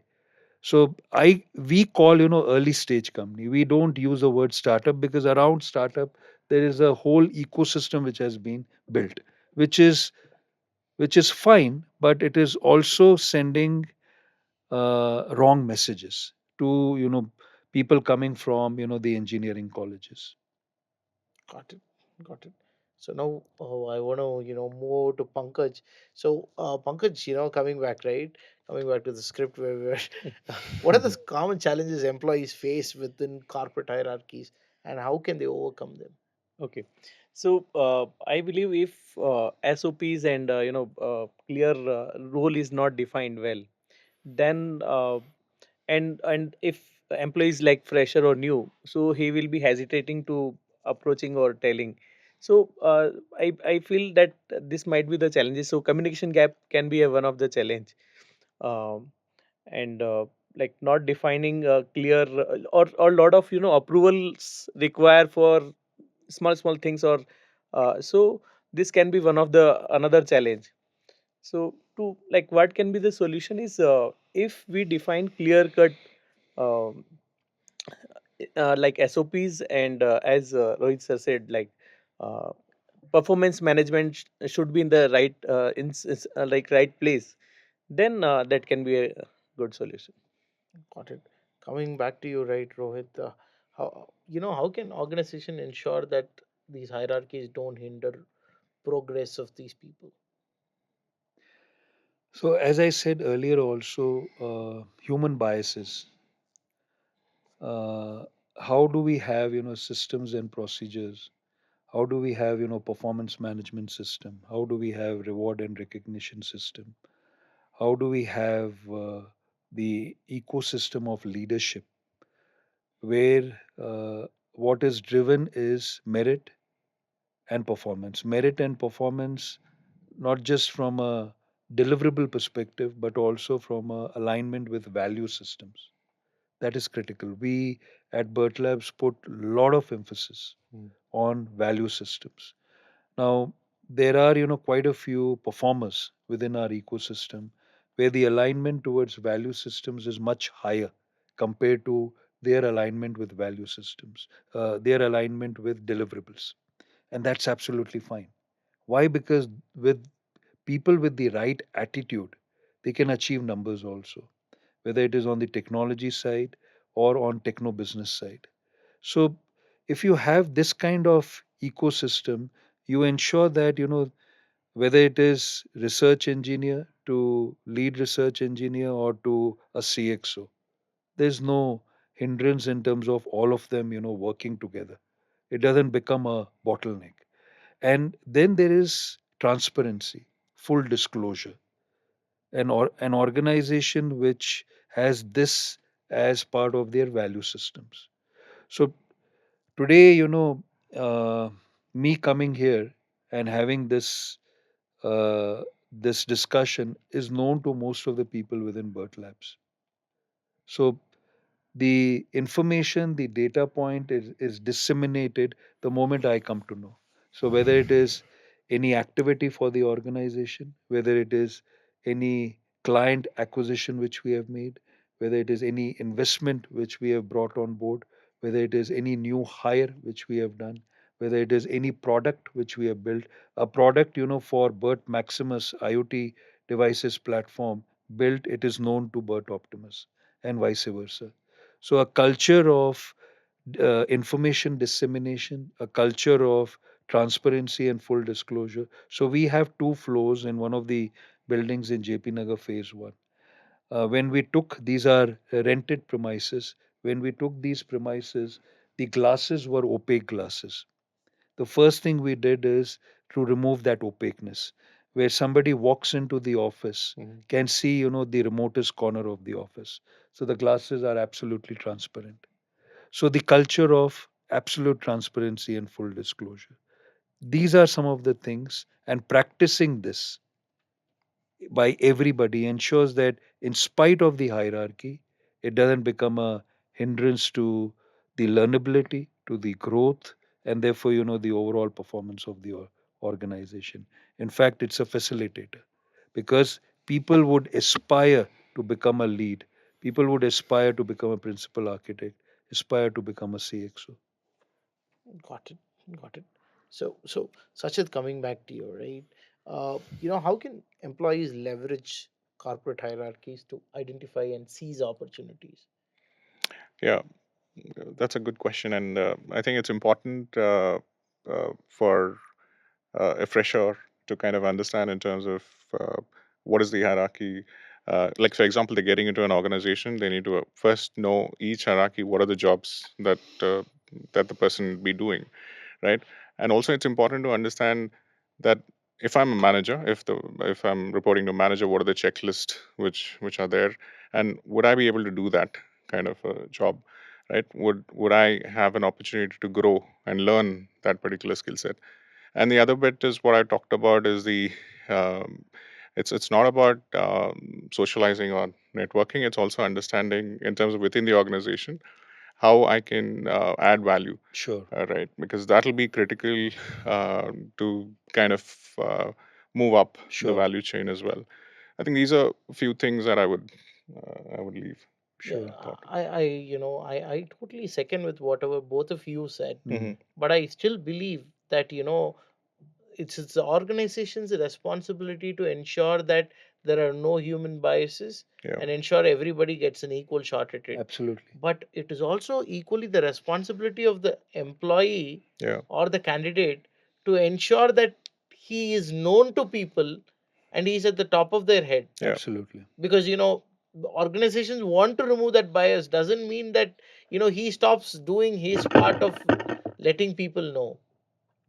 So that is something that I still feel that attention is what it is. So yeah, like how do I tell you? So a finance guy with a PhD may not have been invited to the prime minister's swearing in ceremony, hmm, but then the finance influencer in Instagram is invited to the prime minister's swearing in Sure. ceremony. yeah, So does that mean the finance PhD knows lesser than what this finance influencer does? Yes. More important than that, it is the marketing, and we are sitting in the country yeah, with the most famous celebrity of the world being Prime Minister Modi, yeah, Sure. and he teaches us what is marketing. Absolutely. yeah, So marketing and letting people know that you exist is very important, because how I see it is, one of my friend was mentored by one of our managers, and then this the organization she works in regularly undergoes pruning or layoff, yeah, because they're very unstable organization. They change leadership once in every 2 years or 3 years, and then there is a complete restructuring that goes through. But then whenever that pruning goes through, because she is there before the pruning happens, the people around the leadership know it. So then there is a new initiative that happens within that organization, where she is handpicked from this current organization and put into that new research or the new developmental initiative, and she kind of gets in there. So this has been happening for the last 3 4 years, and then now suddenly, because of the kind of things that she has worked on, not necessarily that she's not working good enough or she's friends with the manager, but plus the work, plus the visibility and the relationship she has built, has propelled her career to what somebody 10 years in that organization would have gone through, she's gone there in 4 to 5 years. yeah, So this is possible because she had built a relationship. She had let people know that what she's working on and how hungry she is for working on newer things. So this is something that I am looking at, and I think this is something students should do. What is your thought? yeah. That should be right. Like for example, uh, how do you network and how do you get to know in terms of LinkedIn is a good platform, right? I get to know, or even intranet within the organization. I get to know how the hierarchy is. Unlike before, it was really hidden. Now you know where this person is, where is he sitting, even teams that you're working on. You know what is his designation, and it has to be genuine, right? It can't be kind of made up. It has to be genuine that I need to connect with him and maybe ping him saying that I would like to kind of have a 40 minutes conversation. More likely people would not hesitate. Like if somebody in your team would ping maybe a 3 level below, ping you're saying that can I have like a 30 minutes conversation because I'm interested in these, you would definitely would be happy to have those conversations, Sure. right? And it has to be genuine. So what you're doing here is you know showing in terms of the interest area that you want to work on. Sure. And from the leadership perspective, also you're getting recognized. And when the Absolutely. time comes in, as a leader, you will always remember this person for Sure. various reasons because it's been proactive Sure. in that. So I think these are very critical to kind of do have these engagement, and it has to be genuine. It can't be kind of made up. Absolutely. Gautam, Sachin, probably the word which we are looking for is perception. Yeah. Perception within an organization matters Uh-huh. across all levels and across all sectors, geographies, and size of the organization. So that's what we trained on the job people on, and also at the time of induction. That please keep one thing in mind consciously and subconsciously, that perception is what is most important, and that is what will help you to grow in any corporate ecosystem, because there is a team which is presenting to me all the progress and development as part of Bird Platform Solution. There are few set of people who are very good at, very skillful at presenting their work, but the other set of people who are not very good at, but they have done equally good job or probably Better. better good job. Yeah. So to them, we ensure that they are conscious of this fact that they are also perceived as excellent workers, delivering the end outcomes. But they will not be perceived because they are not able to express themselves. So you're absolutely right that building relationships and ensuring that they are perceived to be good performers is something they consciously work on. Yeah. Very, very important. Pankaj, in your organization, especially, let's say, doing good work is, unequivocally number one. Without doing good work, if you're just yapping around, people will figure it out Yes. sooner or later. So that is not a solution. But on any given day, what kind of employees would you prefer and promote and grow within your organization? Is it people who do good work but are little, I would say, not very vocal and very introverted, or would you prefer people who do good work and who also ensure that the good work is perceived and is known to the management? What kind of people do you like, and what kind of people usually end up becoming big? So basically, in our company, we have this time sheet and Hmm. this concept where just to make sure everything is transparent and whatever work is done. Sure. So basically, work is always on highest priority because coming to technical background, people won't be that much extrovert or they are not good at communication, but they are really doing very good job. They are very good at experimenting and trying new things. Hmm. So we have to equally respect both. Uh, Who usually, no, I'm just saying, let's say one employee who just talks well but doesn't do work, calm chore. Okay. the other one the other one who does really good work but does not know how to package it in a Hmm. nice way. The other one who does work, probably a little lesser than the top guy, Hmm. but is also knows to package it well. Hmm. Usually what I have seen is the third type of guy is the one who gets up because he has equal split in all the baskets. Sure. yes. The second type of guy, what happens is eventually he slowly becomes an architect. After you become an architect, right, you tend to lose power. You don't have any say in the Yes. organization Hmm. Yes. because you're not controlling business. Yesterday we had a guest here, so Hmm. he was telling me that he had completely gone in technology, Hmm. and then he understood business after executive MBA. Hmm. And after that, he people were asking him, do you want to go complete management Hmm. or do you want to go complete technology? Hmm. So he said, if you go complete management in 2 or 3 years, you become completely disassociated from the technology, Hmm. Yeah. and organization will I can find somebody at a lesser price to do the same job. Hmm. And on the other side, if you go completely tech stuff, you'll still be relevant in the organization, but you will have no voice in how the organization proceeds. Mm. Absolutely. So he said, I chose to be on both. When people Yes. said you have to choose one, I said it was my uniqueness to say I wanted to be on both. Sure. And that is the reason why I am doing what I'm doing today. Sure. Okay.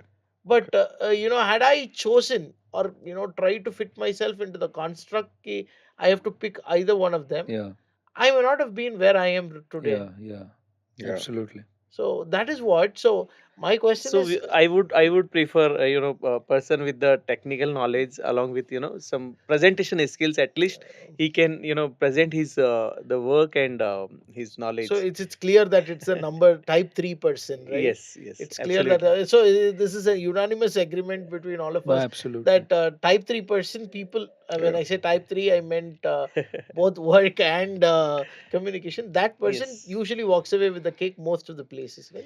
Actually, this communication is a life skill, I would say, because you should know how to present or package yourself. Otherwise, you will be struggling for this thing. So, yes, uh, absolutely. Yeah, type 3 is always. let's What we need to, make people conscious of is perception. That's what we do. Because perception is whether it is your social standing or whether it is your corporate standing. In fact, whether it is your standing within the family, between two kids, how parents are perceiving the two kids. That's where it should start. So, in a subtle way, this needs to be done, where people are made aware of and they internalize this, that they have to ensure that they are rightly perceived. Uh, all of us, know this for a fact that Bill Gates obviously was a software geek and he gave the world Windows. Yeah. But in my view, he was a better marketing geek. Microsoft became Microsoft because of Bill Gates' marketing ingenuity. True. So, very, very important, as you rightly said, Gautam. Um if I make again a statement here, just to draw an analogy, uh, and the principle which I am about to quote would also appreciate this. Shah Rukh Khan is not a super talented actor, Yeah, he's one of the best marketing. but Best. Yeah. one of the best marketing Yeah. actor. So, as you said, uh, not too super talented, and in terms of the work which he or she delivers, but able to market himself or the product or the company well enough, they do better. Absolutely, the category 3 as you define it. and it Yeah. is also incidental to note that all of you are type 3 people sitting here. So you want to be empathetic towards the type 2 people. Yeah. I understand that, but all of the people who are here are Yeah. type 3 Mm. people, and that is why you are able to articulate what you do. True. At the same time, do it also, Mm. right? So eventually what happens is the type 3 people end up doing most of the talking, and the work still, you're hands on, then only you're relevant. Yes, But that is what happens. So that's something that I've kind of observed. So absolutely. typically, if you move into the customer facing roles, right, Hmm. the sales aspect of it, the the visibility is higher, right? And that's when you kind of move up. I mean, since you gave an example in terms of what you're doing, and then got into sales, and then the visibility aspect is because that's where the value is created, right? That's where if it's a CEO from the global side of it, the visibility is much faster, either from a customer success role, customer sales perspective, or it's going to be a product which is getting sold. No, I totally agree, and people should know that people who bring money into the coffers of the company Yeah, are any day going to be at the top. yeah, So the faster you learn, because technical sales is a very evolving field. If you look at it, people who come from engineering background, who have done 2 3 years of hands-on technology, and then who identify themselves as extrovert, move into sales, they can have a contextual sale happen, and these people are short in number. yeah. So now there are more products than there are people to sell. Okay. So that is something that is happening. I'm sure, if you find any time, in the middle of the night, I call you at 2 a.m. in the night and I say, I have a kick-ass sales guy, would you like to hire him? You'll be like, yes. When?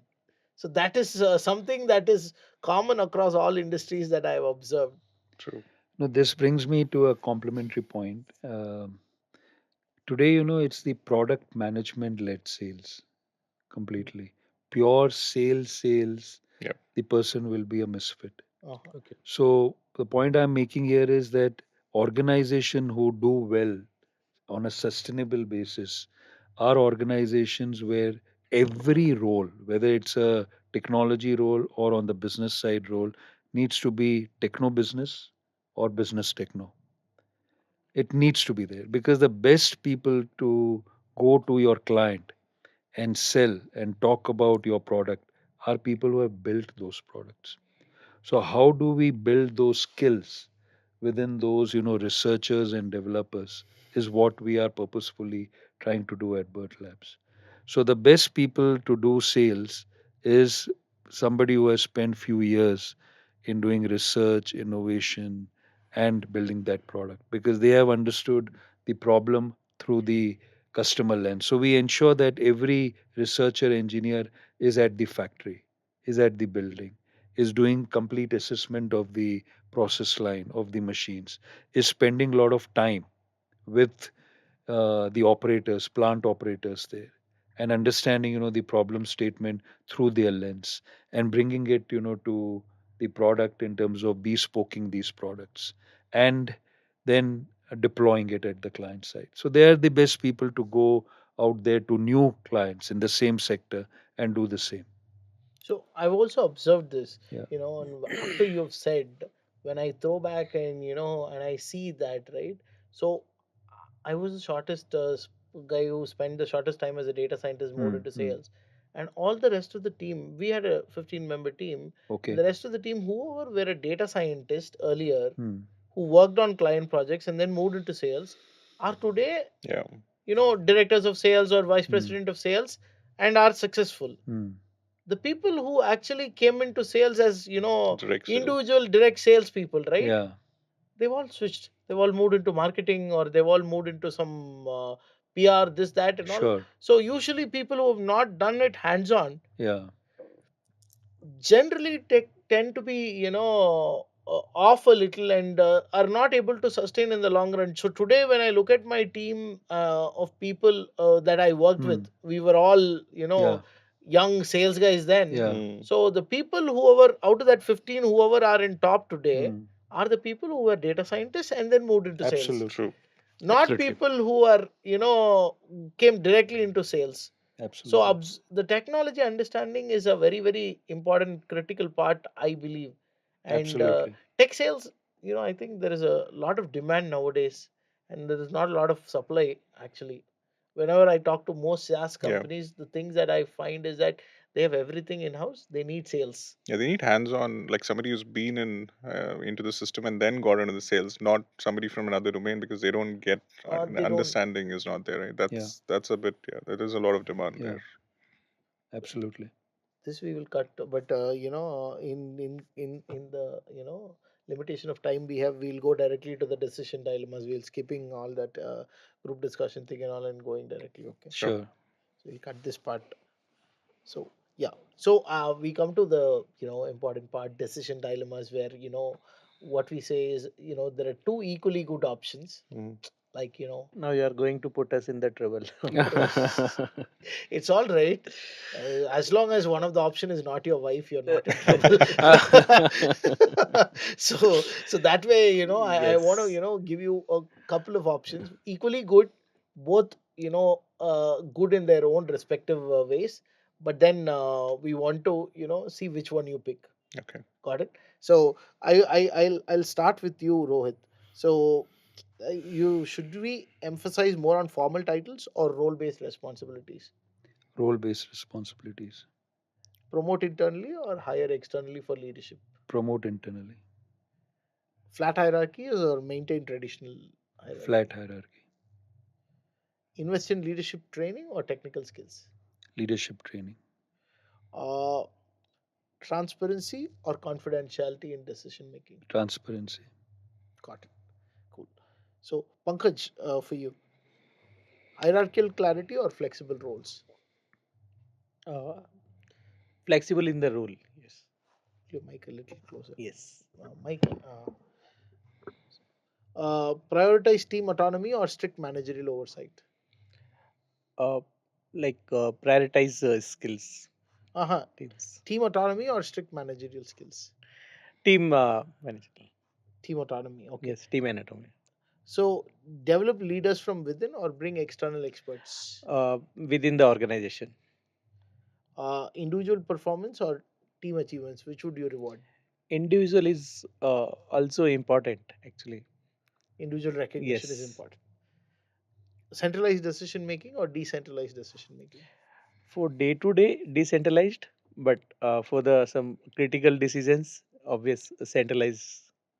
Okay, got it. Sachit, Yep. upward mobility or lateral career moves? I would say lateral. I think that'll be the preference because the holistic view in terms of what, like we've covered that already, but in terms of the experience that they gain laterally would automatically get them to the upper trajectory. Absolutely. Standardized job roles or allow job flexibility? Standardized job roles for freshers and flexible roles when they move up because the innovation comes into picture. There's going to be a lot more things that the person can do. So yeah, I mean, You're giving a blend of answers. I want one. Okay. So I know it's difficult. That's why I yeah, asked because you. you're asking something like, for example, if a person is going to start off his career, you can't give a flexibility aspect, right? So you need to, because they have no idea. So then you need to have a standard saying, okay, this is something needs to be done. But on a Eh, lateral aspect of it, it makes sense to, you will be a little more tilted towards one than the other one, right? which is flexible. Yeah. Yeah, So that's the one. So prioritize hierarchy or promote flat organization structure? I would go for flat organization structure. Short term gains or long term stability in terms of Short job switching? term, short term gains with long term benefit.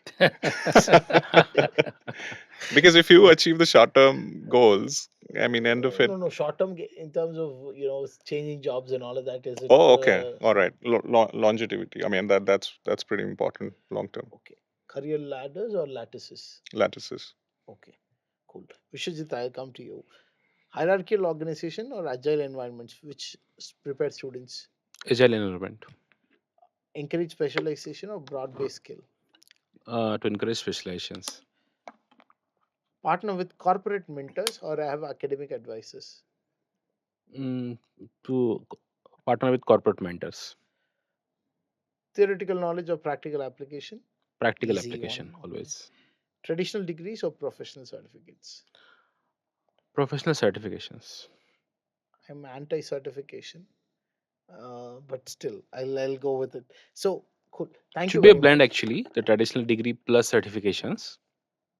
Certifications are overvalued, to be honest. Unless, let's say, Rohit comes from Bert Labs and then tells this is a training institute I'm going to, and they are going to train you on this skill and I'm going to interview. And for that, if you want a certificate, you take it. That is different. Other than that, thinking that, oh, Bert Labs wants this skill, I'll go to Academy ABC or some, Yeah, okay. website and get that certificate. So then Rohit will hire me. That's a wrong perception. Rohit will never hire because No, we observed the trend is changing. Okay, after the pandemic. Okay, so many IT services they're starting asking us if they have the student. We have the student sets with the particular specialization, Yeah, certification, and all. yeah, Like specialize in cyber security, cloud, and all. And again, they ask if the students are certified through Coursera, Udemy, or some other platforms. So we introduced that in our curriculum. So we have given Coursera yeah, license to all students, okay, and we asked them to do some certifications. That's a part of our curriculum. It's a credit based. yeah.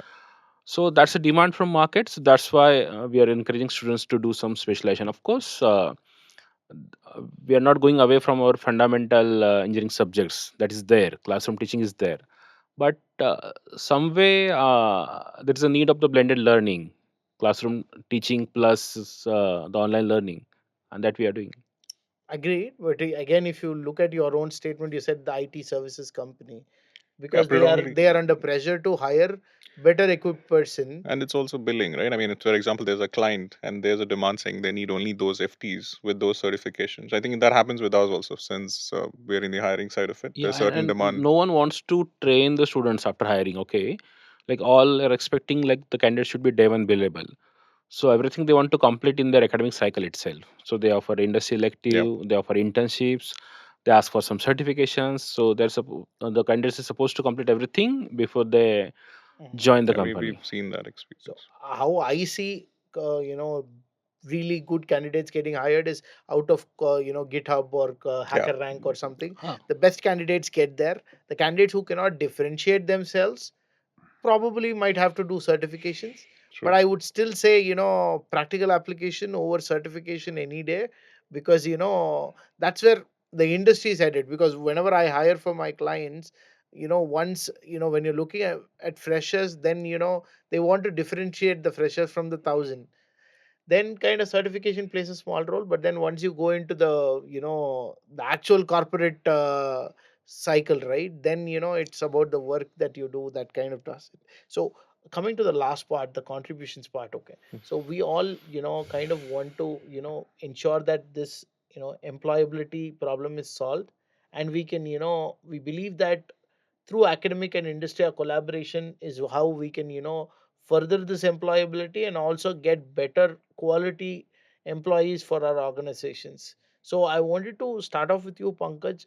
Probably a small contribution towards it. It could be a an internship that you were giving, or a talk in a conclave, or something like that for the students, or an industry elective that you would be sponsoring.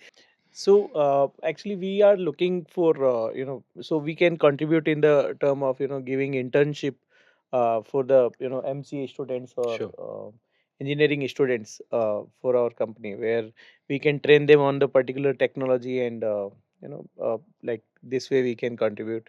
And also, I look at it as a as a guest lecture also, like sure, we can contribute. Sure. Thanks. Rohit? So this will be a journey. This will not be something which needs to be done 3 months or 6 months. This sure, is Yes. years of journey yeah, which we have to sure, live. So we at Bert Labs will do multiple things, and this will be through formal collaborations sure, with universities and institutions. So that would entail one, research and innovation collaboration. Mm-hmm. So sure, that we are doing with some of the European universities. In the past, we have done with some of the IITs also. Like, for sure, example, reinforcement learning. That's an absolutely new area when it comes to deep neural network. sure, Now, a couple of triple IITs and IITs, they were working at the master's level on reinforcement learning. So, research and innovation is one. sure, Second is interns and permanent full-time campus hires. sure, That's another area which is already there, and it will become stronger in India and outside India also. Third, to improve, the employability factor, where there is a regular interaction. sure, Now, the ways and means of interaction can obviously be defined, uh, but that is a contribution which Bert Labs. So we are hiring, we had human capital leaders. We are right now in a transitory state when it comes to human capital. So there are two human capital leaders who are sure, being hired. One would focus on all the external relationships. okay, So universities and institutions, and working with them, how to build an ecosystem which all of us benefit from, whether it's the institution, whether it's the industry associations like NASCOM, CII, FICI, ASOCHAM, or whether it's organizations like us. So that's another thing which we'll do. uh, on the job training when the person is hired, that is something which can come down, but it will not go off completely, Mm-hmm. because irrespective of you going out there and training people on technology stacks, sure, frameworks, programming languages, domains, etc., but still when you bring, and on value systems, still, when you bring them on board, there is some bit of training which wouldn't be needed. And then there is some bit of training which would be regular that would be needed. At that time, also bringing in external consultants, because it's very important for an organization to have an inside out view as well as outside in view. So bringing in, external consultants, people like yourself, to understand what we are doing, Yeah, and bringing in the expertise to make improvements, true. that also will be done on a regular basis from Bert Labs. Got it. Sure. Yeah. Great. Sachit. Yes, so I would want to talk about what we're doing internally as well, and we can see that in terms of external how we can help.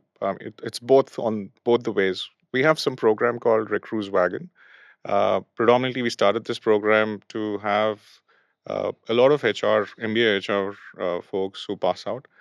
They want to get into the talent acquisition industry, but they don't have any expertise, right? The intern aspect is there, but it's kind of limited.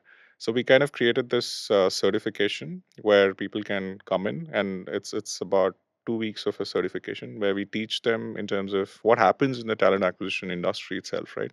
It's about how we kind of source, what are the venues that we use, and we give a live example for them. And after 2 weeks, we give them a certification which can Sure. help them apply through us itself. Then they go through an interview process, and if they do get selected, they kind of join us, right? Which has happened in the last 3-4 years, and a lot of them have joined us, and some of them have gone out in the market to perceive some other opportunities.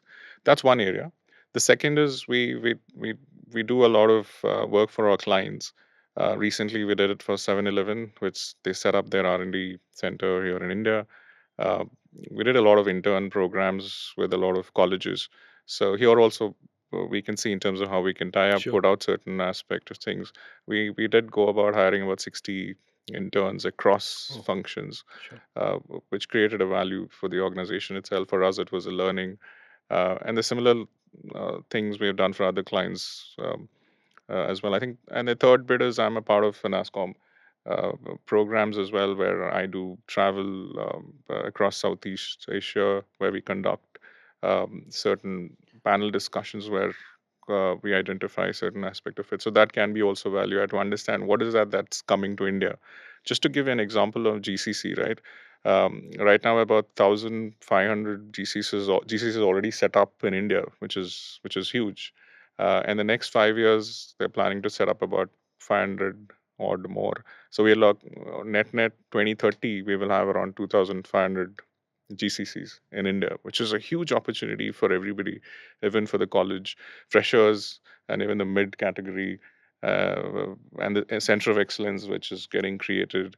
And I think to your point, in terms of not just services side of it, they should create something, the value aspect of it. I think that's also shifting. So we would see a lot of growth there as well. With that, given I think interns in terms of giving opportunities on those lines is really really critical, and I would do my best there. Fantastic. Yeah, Thanks. thank you. Thank you, everybody. It was actually a very enriching session. Actually covered more than we thought we would. Actually, It Yes. was not. So when I started the topic looked very very vanilla, Yeah, and thought how will I make it interesting. But thanks to all of you, you made it more interesting and spicy. that was a lot of learning from everybody. I think Rohit Yes. Yeah. did give a lot of insights in terms of what I mean. It opened up my venues as well. I think from the educational aspect, the tech aspect. I think you did share a lot of things, which was helpful. Which is either before the discussion or after the discussion. Absolutely, yes. Sure. No, Thank you, Gautam, everyone. you triggered a lot of Oh things, yeah, Yes. which brought out our thought process. Thank you very much. thank Absolutely. Thank It you you. has very been a much, Thank all you, of pleasure. you. everyone. yeah. Thank you, Thank you. Gautam. Thank you. Yes. Thanks. And thank you very much, all of you. Oh Thank yeah, you. thank you.